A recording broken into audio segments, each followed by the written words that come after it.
Assalamualaikum warahmatullahi wabarakatuh.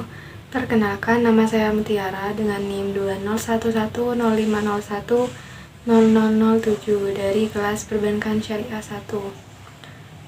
Yang terhormat dosen pengampu Dr. Abdul Wadud Nafis LC MI selaku dosen mata kuliah Ekonomi Makro Islam. Di sini saya akan menjelaskan materi mengenai teori tabungan dan investasi dalam ekonomi Islam. Materi yang pertama yaitu teori tabungan dalam konvensional. Tabungan merupakan bagian dari pendapatan yang disimpan atau tidak dibelanjakan. Kemudian tabungan disimbolkan dengan S atau bisa juga disebut selisih langsung antara pendapatan nasional dengan konsumsi agregat. S sama dengan Y min C atau tabungan sama dengan pendapatan dikurangi konsumsi. Selanjutnya, teori tabungan dalam Islam.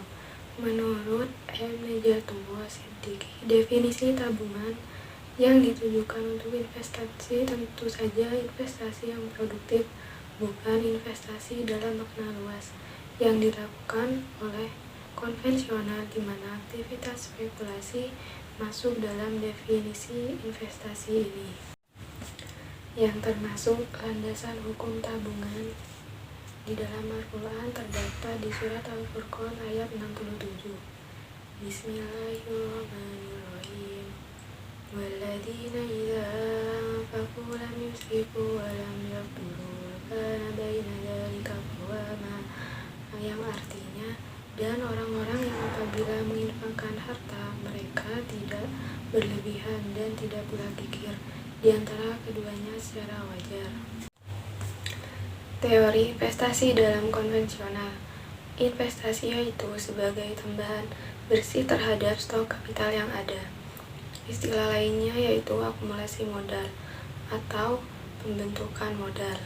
Kemudian, di dalam mikroekonomi, arti investasi atau akumulasi modal itu adalah berbeda atau tidak sama dengan modal. Teori investasi dalam Islam.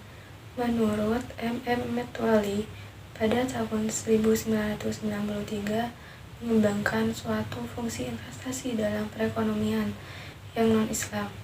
Model yang dikembangkan mengasumsikan tingkat suku bunga 0. Ia mengganti variabel suku bunga dengan variabel expected rate of profit atau R. Landasan hukum investasi di dalam Al-Quran terdapat di surat Al-Hasr ayat 18. Bismillahirrahmanirrahim. Ya ayyuhalladzina amanu taqullaha wa la tanzur nafsum ma qaddamat lighad wattaqullaha innallaha khabirum bima ta'malun, yang artinya, wahai orang-orang yang beriman, bertakwalah kepada Allah dan hendaklah setiap orang memperhatikan apa yang telah diperbuatnya untuk hari esok di akhirat, dan bertakwalah kepada Allah, sungguh Allah maha teliti terhadap apa yang kamu kerjakan. Bentuk pengeluaran investasi ada 3, yaitu yang pertama, investasi tetap bisnis, yaitu pengeluaran investasi untuk pembelian berbagai jenis barang modal. Yang kedua yaitu investasi residensial, merupakan pengeluaran untuk mendirikan rumah, tempat tinggal, bangunan kantor, dan sebagainya. Dan yang ketiga yaitu investasi persediaan, merupakan berupa pertambahan nilai stok, barang-barang yang terjual, bahan mentah, dan sebagainya. Faktor yang mempengaruhi seorang memilih berinvestasi dan menabung yaitu pertama, kekayaan yang telah terkumpul, yang kedua, suku bunga, yang ketiga, sikap berhemat, yang keempat, keadaan perekonomian, yang kelima, distribusi pendapatan, dan yang terakhir yaitu tersedia tidaknya dana pensiun yang mencukupi.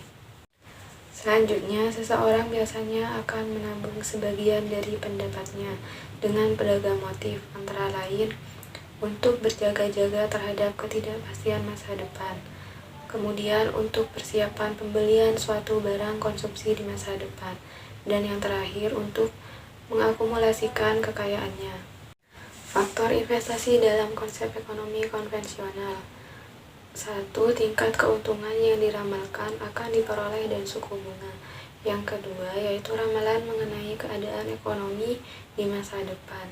Yang ketiga, kemajuan teknologi. Yang keempat, yaitu tingkat pendapatan nasional dan perubahannya. Dan yang kelima, keuntungan yang diperoleh perusahaan. Menurut Metwelly, tahun 1995, investasi di negara-negara penganut ekonomi Islam dipengaruhi 3 faktor. Yang pertama, ada sanksi terhadap pemegang aset yang kurang atau tidak produktif. Yang kedua, dilarang melakukan berbagai bentuk spekulasi dan segala macam judi. Dan yang terakhir yaitu tingkat bunga untuk berbagai pinjaman sama dengan 0. Sekian video presentasi yang dapat saya sampaikan, kurang lebihnya mohon maaf. Wassalamualaikum warahmatullahi wabarakatuh.